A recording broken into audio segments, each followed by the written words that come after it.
Anyone loves sitting in front of your oven, witnessing your bread puffing up and coming to life.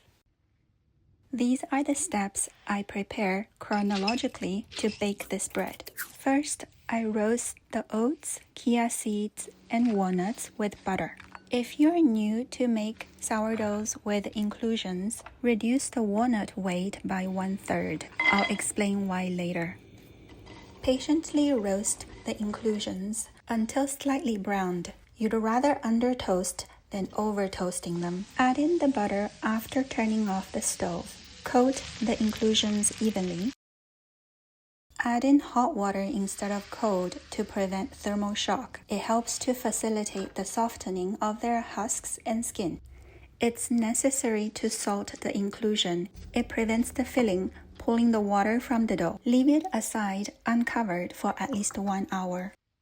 In order to focus on inclusion skills, I will skip the first 2 folds for this video. During the folding process, lamination is my favorite part. I started the process by pulling the dough into a rough, round shape. I'm pulling and flapping very gently. You will see me go around the table a few times. In the meantime, the dough will relax and you will be able to pull it thinner and thinner. Observe the evenness of the dough. If one part is thicker, open the palm, tuck it under while you pull the dough out, gently flapping it. It's not necessary to pull the dough as thin as a phyllo dough. We have 2 more folds to go. If you accidentally tear the dough, which happened to me many times, it's okay, the dough will repair itself. Let's take a look at the inclusions. The water is completely absorbed. Divide the inclusion in half. We will only fold half of it in the lamination process. You see I'm picking the big walnuts out because this side of the dough will become the outermost side. The big walnut will most likely spill and get burned during the baking process. Repeat it 2 more times, then roll the dough up like a towel. First coil fold after 1 hour. I let go of the dough as soon as I felt some resistance. Here, I'm holding the portion that I lifted in my first scoop. The key for coil fold is to learn to read the tightness of the dough. First lift, I let go.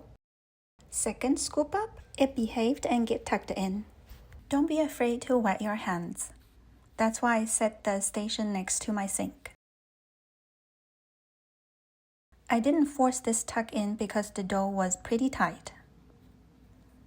On this side, you see the walnut. I did not see it until now. To avoid more tearing, I call it done, but eventually you will see me taking that piece of walnut out. Sourdough doesn't perform on command, but the more you learn to read it, the easier it will be for you to tell if it's ready or not. For this final fold, I did a quick coil fold on 4 sides.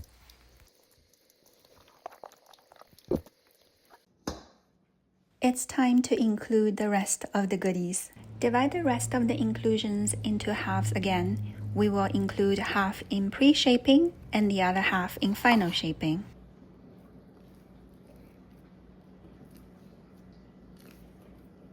There is a technique called walking the dough. Notice the walnut here. It will stay on the surface when I walk the dough. During pre-shaping, it's very important not to overdo the stretching here. After that, leave the dough uncovered, counter-proof for 20 minutes.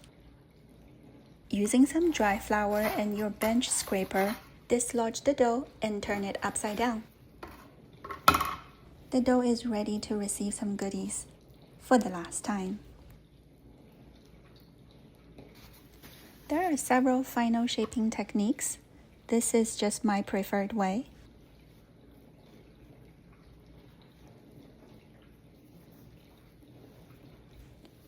To seal the bottom seams while I was rolling the dough, I slightly pressed my fingers down towards the end.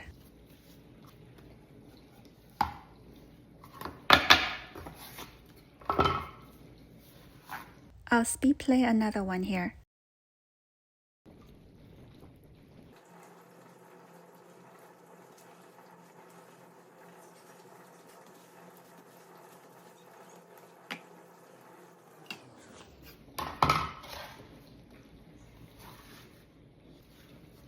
I highly recommend this 5-minute stitching. After I loaded them into the baskets, I just left them on the counter for 5 minutes. The stitching creates a lot of surface tension, and during the final baking, the expansion would be massive. Do you remember there was a walnut I said I was going to pick out later? Here it is. That's why if you're new to inclusions, in the beginning, just try to put smaller stuff like seeds, oats, or break big nuts into smaller pieces. Practice with the inclusion percentage around 20 to 25%.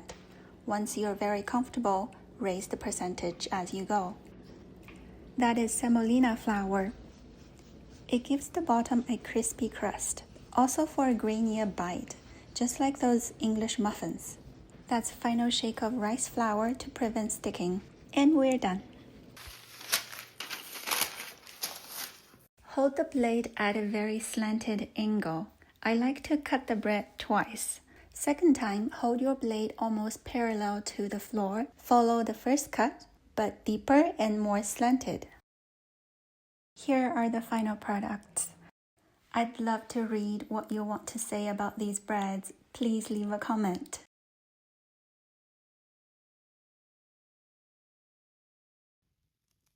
So if you find this tutorial helpful, please let me know. Thank you for watching.